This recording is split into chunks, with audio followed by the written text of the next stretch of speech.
আসসালামু আলাইকুম। এখন আমি আপনাদের সামনে একটা ইসলামিক ঘটনা বর্ণনা করব। একবার নবী করিম সাল্লাল্লাহু আলাইহি সাল্লাম এবং ওনার সাহাবী হযরতে আবু বকর রাদিয়াল্লাহু তাআলা আনহু একটা জায়গায় বসা ছিলেন।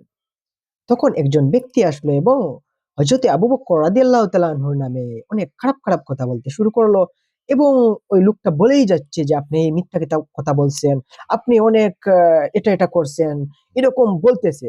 আর আবু বকর রাদিয়াল্লাহু তাআলা আনহু ওই ব্যক্তিটাকে বুঝাইতেছেন, না ভাই আমি ওইটা করি নাই, আমি ওই কাজটা করি নাই, আমি ওই কথাটা বলি নাই। এরকম বারবার উনি সুন্দর করে ওই ব্যক্তিটাকে বুঝাইতেছেন যে না আমি আমার দ্বারা ওইটা কাজটা হয় নাই, এরকম উনি বুঝাইতেছেন।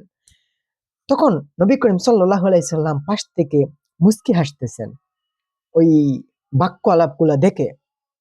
কিছুক্ষণ পর যখন ওই লোকটা বলেই যাচ্ছে তখন হযরতে আবু বকর রাদিয়াল্লাহু তাআলা আনহু একটু রাগ হলেন এবং রাগ ভাবে উনার আনসার দিতে লাগলেন, না আমি এটা করি নাই। তখন নবী করিম সাল্লাল্লাহু আলাইহি সাল্লাম পাশ থেকে মলিন মুখ নিয়ে ওইখান থেকে উঠে গেলেন।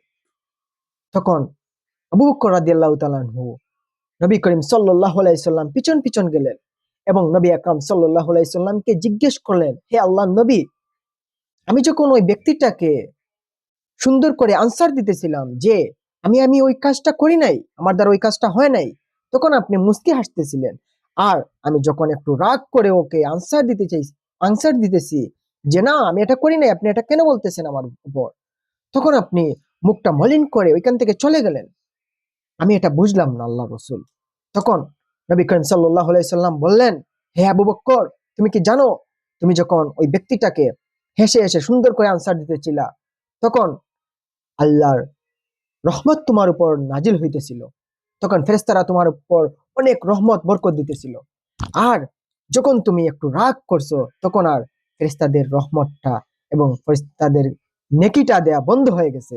তাই আমি মুখটা মলিন করে ওইখান থেকে উঠে চলে গেছি। তাই আমাদেরকে যদি কখনো কেউ খারাপ মন্তব্য করে, আমাদের উপর যদি কখনো কেউ আমাদেরকে নিয়ে নেগেটিভ কোনো কিছু চিন্তা করে, আমরা ঠান্ডা মাথায় আমরা শান্তভাবে এটার আনসার দিব, কখনো আমরা ওর প্রতি রাগ করব না। তাহলে আল্লাহ তাআলা আমাদেরকে অনেক ভালোবাসবেন, আমাদেরকে সবাইকে বোঝার তৌফিক দান করেন। আমিন।